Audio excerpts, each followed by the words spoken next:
would never burn a copy of the Quran because I've got a Kindle. It's pretty obvious that we as a society have outgrown comedians. But it got me thinking, what if comedy could be done in a way that didn't leave audience members no choice other than to jump on stage and punch the comedians? I would never burn a copy of the Quran. Because I respect their religion.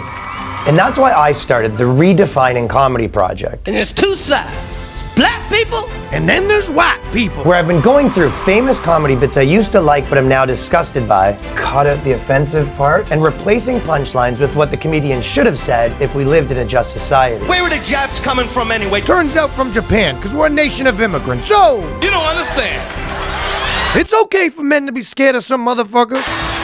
Sometimes bits start out in the right place, and the comedian may not have realized that he didn't even need the second part of his bit. To me, the thing that offends me the most is every time that I hear the N-word.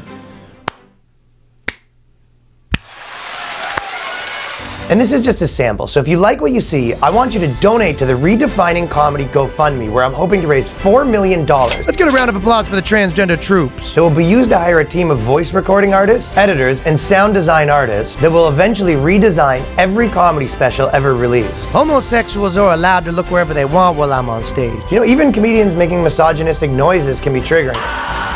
And I've replaced them with a more soothing tone suited for a modern sensibility.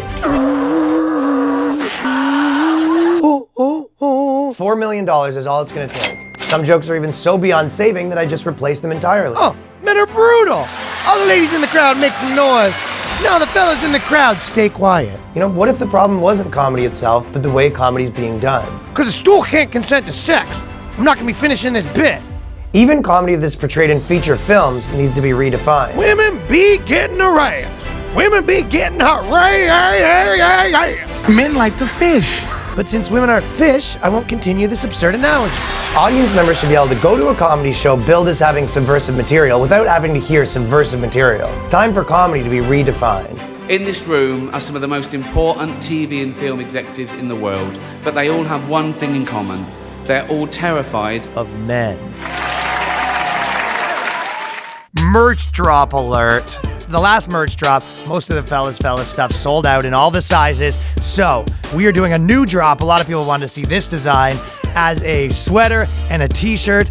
They are now there, as well as restocking all the fellas stuff in all the other sizes now available. And people wanted stickers too. Anyone who got this stuff, I got like a ton of people that were happy with the quality, the printing, happy with the sizing. Very cool that everyone bought it. I do actually appreciate it, and people were coming to shows wearing the merch, so much appreciated from everyone. And RyanLongStore.com for the fellas merch.